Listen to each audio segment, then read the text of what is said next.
Vitamin D এর অভাব বা ঘাটতি আপনার শরীরে সুগারের কন্ট্রোলের পেছনে বাধা হয়ে দাঁড়াচ্ছে না তো? আপনি ওষুধ খাচ্ছেন, আপনি এক্সারসাইজ করছেন, কিন্তু তবুও আপনার সুগার কন্ট্রোল হচ্ছে না। সাবধান, আপনার শরীরে ভিটামিন ডি এর ঘাটতি থাকতে পারে।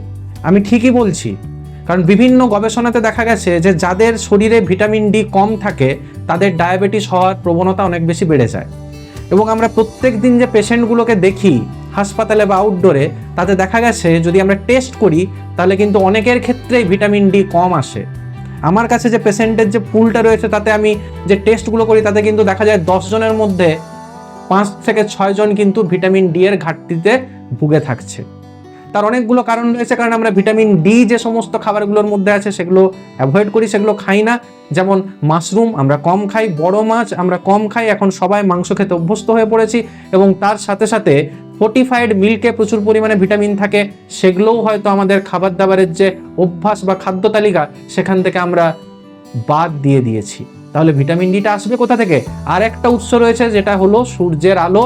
আমরা তো এখন রোদে বেরোই না, সবাই অফিস আদালতে বসে কাজ করি, এবং যেটুকু আমরা রোদে বেরোই সেখানে আমরা কিন্তু সানস্ক্রিন ইউজ করি যাতে আমাদের আলট্রাভায়োলেট রে ডিরেক্টলি স্কিনে পড়তে না পারে। তাহলে ভিটামিন ডিটা তৈরি কোথা থেকে হবে বলুন তো? আর ভিটামিন ডি এর ঘাটতি যদি হয় তাহলে যে আপনার শুধু হাড় দুর্বল হবে তা নয়, আপনার ক্ষেত্রে ডায়াবেটিসের মতো রোগ হওয়ার সম্ভাবনা অনেক বেড়ে যাবে। বা বিশেষ করে যাদের ডায়াবেটিস রয়েছে তাদের সুগার কন্ট্রোলের পেছনে এটা কিন্তু একটা বড় বাধা হয়ে দাঁড়াবে।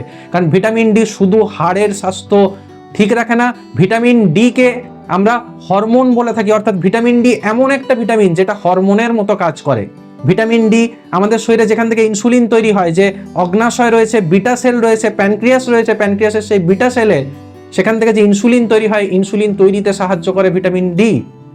এর সাথে সাথে সেই ইনসুলিনটা যেখানে কাজ করে, অর্থাৎ আমাদের যে মাংসপেশি, সেখানেই তো মূলত ইনসুলিন গিয়ে কাজ করে, তৈরি হয় অগ্নাশয়ে, তারপর সেটা রক্তের মাধ্যমে মাসেলে চলে যায়, লিভারে চলে যায়, এবং সেখানে কি করে আমাদের শরীরে যে রক্ত থাকে সেই রক্ত থেকে গ্লুকোজটাকে টেনে সেটা মাসেলের ভেতরে বা লিভারের যে সেলগুলো রয়েছে তার ভেতরে ঢুকিয়ে দেয়। ফলে আমাদের রক্তের যে শর্করার মাত্রা বা সুগারের মাত্রা সেটা নির্দিষ্ট থাকে।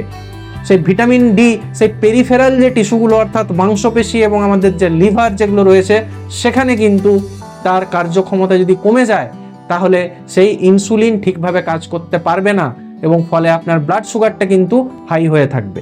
বিশেষ করে আমাদের শরীরে যে টক্সিনগুলো তৈরি হয়, বিভিন্ন ইনফ্ল্যামেটরি সেলগুলো থাকে, সেই সেল থেকে যে ইনফ্ল্যামেটরি সাইটোকাইনস তৈরি হয়, যেগুলোকে আমরা ডাক্তারি ভাষাতে সাইটোকাইনস বলে থাকি, সেই সমস্ত ইনফ্ল্যামেটরি এজেন্টগুলোকে সেই সমস্ত সেল থেকে নিঃসরণের পথে বাধা তৈরি করে ভিটামিন ডি।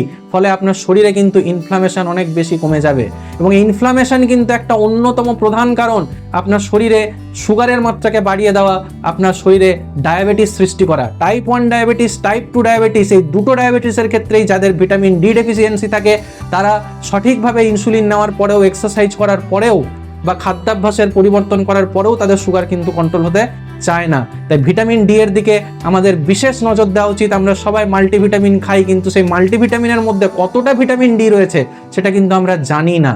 আমাদের এগুলো জানতে হবে, শিখতে হবে, এবং সেটাকে আমাদের যে ব্যবহারিক জীবনে তার প্রয়োগ করতে হবে। তার জন্য আমি ডক্টর মনোদীপ, আমি একজন মেডিসিন বিশেষজ্ঞ।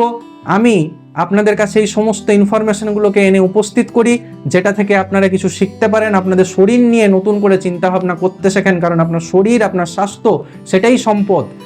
যদি আপনাদের শরীর ঠিক থাকে তাহলে আপনাদের মন ঠিক থাকবে, তাহলে আপনাদের কাজ করতে সুবিধা হবে। তাই শরীরকেই কিন্তু সব থেকে বড় সম্পদ বলা হয়।